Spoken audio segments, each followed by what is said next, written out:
Well, look, let's go to my first guest in this hour, and a very highly esteemed guest, and someone who's been one of the few willing to speak out and go public with their questions and their criticism of official government policy, indeed around the world in terms of lockdowns. One of the authors of the Great Barrington Declaration, Sunetra Gupta, who's Professor of Theoretical Epidemiology at the University of Oxford. I'm delighted is joining us. Good morning to you. Good Good morning. I'm morning. delighted to be joining you. Let's talk first of all about the good news. It's nice to occasionally talk about good news. We've had a lot of good news about vaccines lately, particularly this, just we're talking about with Tom, this Oxford vaccine. Given that we've got so many the doses on order already, many already made, doesn't need this minus 70 degree freezing to keep it to workable. Does this mean to you that we are very much on the home stretch now when it comes to dealing with this pandemic? Well, I hope so, because this is going to be a key part of how to protect vulnerable people, which is, of course, what has been our goal, or should have been our goal all along. I'm not at all surprised that we've been able to make vaccines rapidly to this virus because of what we know about natural immunity, how it develops to coronaviruses. So it's fantastic to have these vaccines as part of our arsenal. And now what we need to think about is how to effectively use, synergistically combine the vaccine with naturally acquired immunity in the population to build up a really secure fortress. So yes, it's wonderful news. Yes, it is interesting that Public Health England have only recently discovered the T cells that experts like you have known all about for so long, that many people in the population may well already have been immune. Again, people who've come in very close contact with infectious people who don't get ill, they seem to have only recently discovered that. Now, you and others who signed the Great Barrington Declaration were saying, in summary, that lockdowns weren't the answer and that we needed to have a more sort of nuanced way of dealing with the pandemic, which didn't have so many costs of shutting down people's lives, freedoms, and the economy. You've taken an awful lot of abuse, an awful lot of personal attacks, criticism. We've even seen censorship in recent days of some of your colleagues, like Carl Hennigan at Oxford University, being censored simply for reporting on a trial that on masks.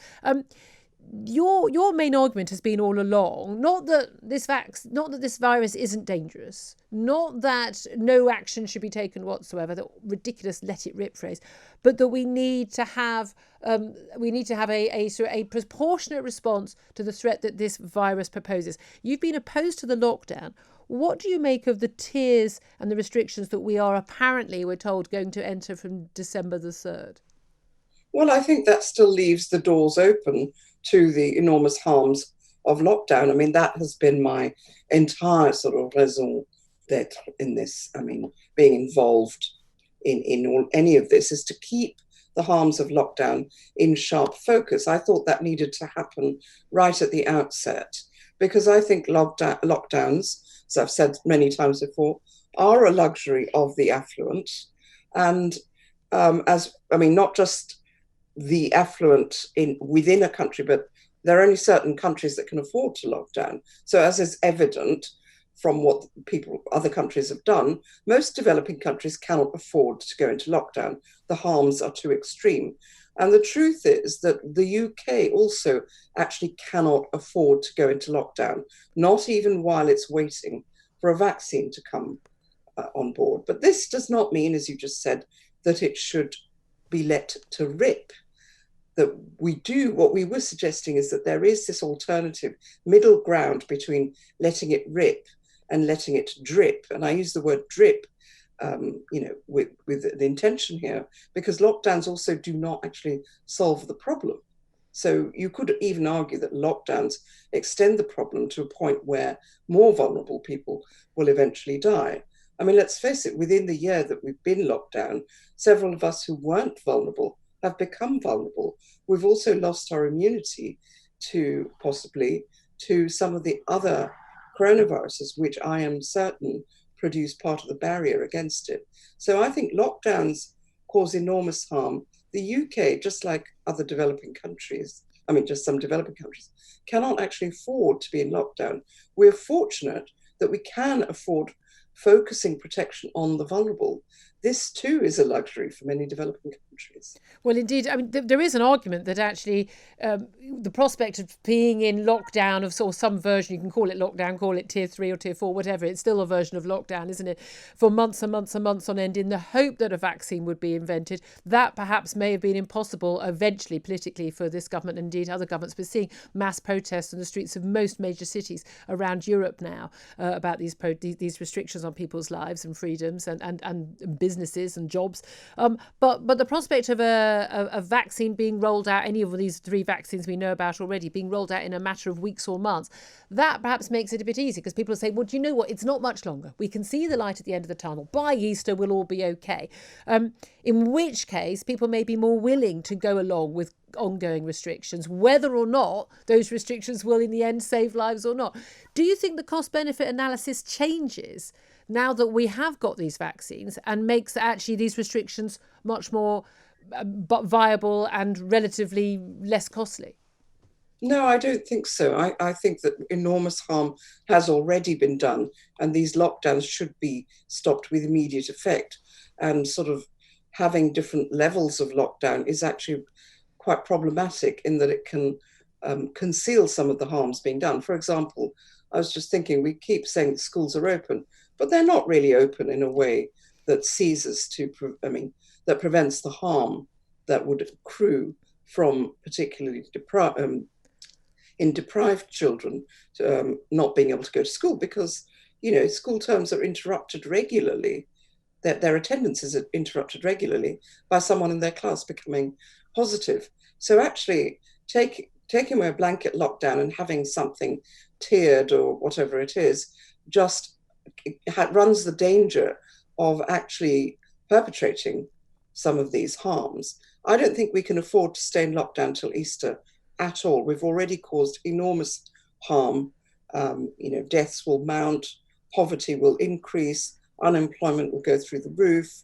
We're looking at a very, very, very restricted future for the younger generation already. We cannot afford to go on like this till April. We must bring the vaccine in as soon as possible in order to effect focused protection.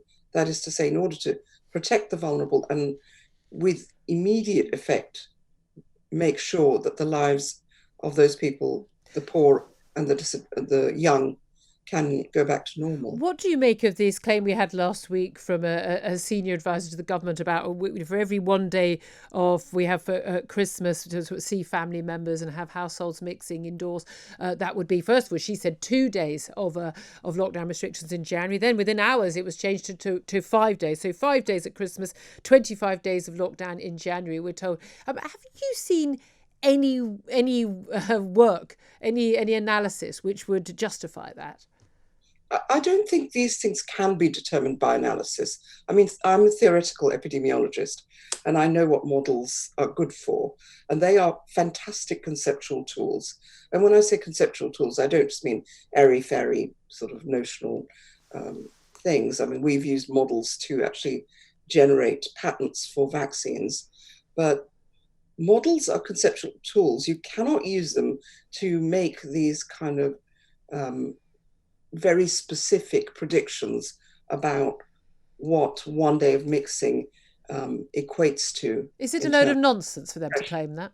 Yes, I think it's a load of nonsense. And this is the difficulty, isn't it, in terms of people's lack of trust now in what they're being told by the officials. And I would argue they've thrown it away themselves. The 4,000 a day dying, computer modelling and all of that. What do you make, just finally though, of the personal attacks, personal abuse, questioning of your motives and others who've signed the Great Barrington Declaration, there's almost a sort of disparaging of your credentials and those of others who've signed that, and this censorship that we have seen of reasonable debate about not just the medical literature, about data, about studies that have been published in peer-reviewed journals, and indeed just a debate about policy. What do you make of that whole furore around people like you speaking out about a policy which, as you believe, and as many of us now believe, costs more lives than it saves?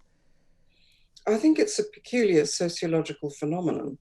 I've obviously been very dismayed by it, at a personal level, but why there should be this kind of sort of, I mean, the fervent opposition, the ad hominem criticisms, it's really, I cannot fathom where this sort of venom is arising from. What is it that people have? Is it just their reputations or, vested interests? I mean, what is it? Or is it just this sort of desire to gang up on Have you people? have you had personal abuse? Have you had death threats and the like? No, not death threats, Thank but goodness. I do think yesterday's article in the Guardian by Sonia Sodha was, kind of, for me, crystallized. It was really creepy, really. I mean, where is it coming from? I haven't actually said much in the last week or so, but, she's written 3 articles in the Guardian now. All critical of you. Of having some ulterior motive. But- Why would I do that? My only motive is to try and bring our attention to the harms done to the poor and to the young. Well, yeah, we're not allowed to do that. We obviously must have ulterior motives. Sunetra Gupta, well, I know that my Talk Radio listeners are very grateful for you speaking out, and I know you've taken a big personal and professional risk in doing so, and I personally absolutely salute you for doing that. Professor of Theoretical Epidemiology at the University of Oxford, one of the authors of the Great Barrington Declaration. Thank you very much indeed for that.